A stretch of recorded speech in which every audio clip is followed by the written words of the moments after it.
Good morning, everybody.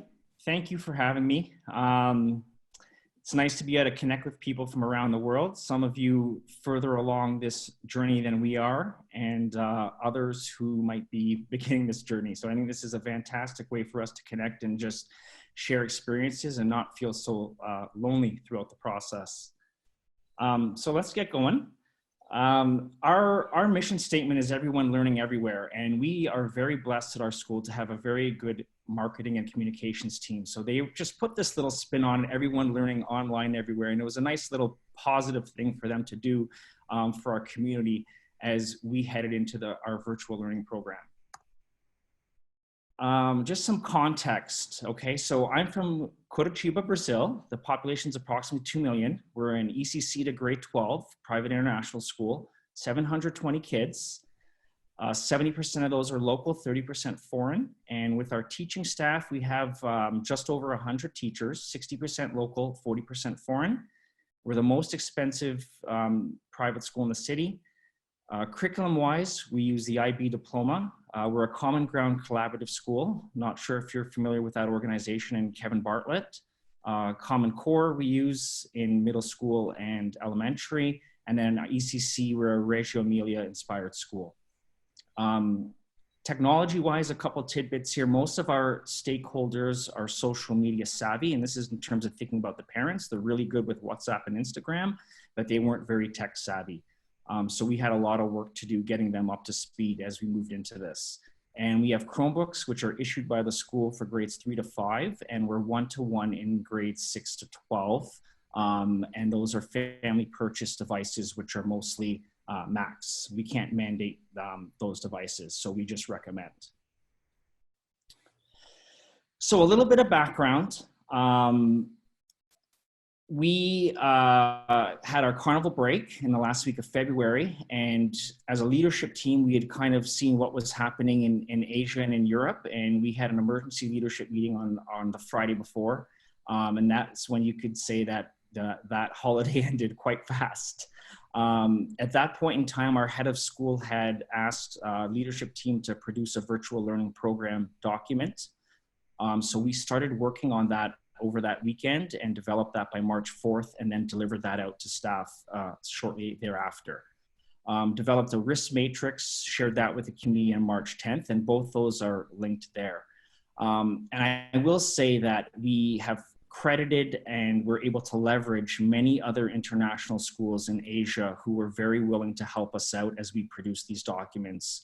There's been so much, and I'm sure many of you know this, there's been so much document sharing. It's just been beautiful moving through this process. People have been very collaborative. We had training of staff on key ed tech tools from March 2nd to 19th, and that was pushed through our Monday morning professional learning, which is 8 to 9 a.m., late start, and then Wednesdays afternoon after school. We moved from Google Meet to Zoom in a matter of days. And that's, if we have time, that's a really good side story. And then we went virtual March 23rd, and we just finished week 3. So one of the things I was asked to speak about was best practices and challenges. So let me dive into that now. Of course, we know as leadership, we've got to have a school schedule, and this is really important as you move into your virtual learning program. I think it's important that this is in that program, this is shared by parents, and that they're all aware of it. Kids have to try and keep some sort of routine.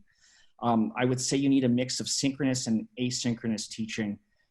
The kids want to see their teachers live. You know, we were just talking before we started, and we were saying just kids miss that social connection. So being able to get with each other in class or their teacher, or for the little ones, being able to sit with parents and be with those teachers is really important. And then we use the asynchronous for you know, work in terms of read alouds or lesson tidbits that teachers might want to push out. Utilize your learning support counselors and your PTO. So our learning support has been made co-hosts in all of our classes, and so they're able to push in and support that way. And we know those kids that typically need learning support are going to need it more so throughout this process. Our counselors have been fantastic. You want to utilize them. They created a website for staff. They created a booklet on social emotional learning for the community, and then they've been having appointments with students, with teachers, with parents. And then we've utilized our PTO in terms of just helping out with well-being. You know, they delivered chocolate to all the teaching and non-teaching staff. So that's 180 people on Thursday afternoon. And that was really helped to lift people's spirits. Understand that not all subjects are created equal. So you're not going to get through all the curriculum. It's just not going to happen. I think those of you that are further down the road than us have probably experienced that already. So we decided to concentrate on the core language arts, science, social studies, language arts, and then things like phys ed and music thus far have been made optional. So we're still having curriculum push out from those teachers, but it's not mandated right now. That may change as we move down the road and have parent feedback, but as of now, that's how we decided to structure it, because we knew our kids just weren't going to get through everything. Teachers must give feedback. I think that's it's almost a no-brainer. We know this is just good teaching practice anyways, but especially in this type of environment where they're not seeing the kids face-to-face every day.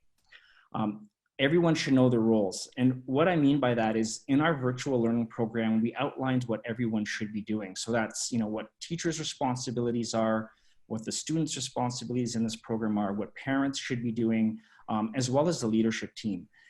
Even down to, if you think about roles like an athletic director who, all the sports and activities have been canceled. Well, our head of school decided to shift his role into now helping with hiring. So thinking about all those things through, and then your non-teaching staff as well, right? How do you keep your marketing and your communications team going? How do you keep finance and operations going throughout this? And then keep parents involved at all levels. This is really important, of course, because from ECC to high school, they need to be involved. You're going to need their support on the home front to keep this thing moving. Okay, so our schedules are there, but in the interest of time, I'm just going to skip through. This is in our virtual learning program, and I know you'll get this later on. So I wanted to drill down on a couple areas in terms of best practices. The first one was communications. Many of us use a variety of channels for communication. You might have many social media communication tools as long as email and your LMS and things like that. But I think it's important when you move into virtual learning to really narrow the focus and use your tools well. So we use Unified Classroom and PowerSchool. That's our LMS. We kept email.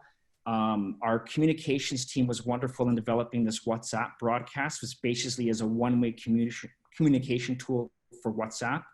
In Brazil, WhatsApp is huge amongst parents. So we utilize this to push messaging out.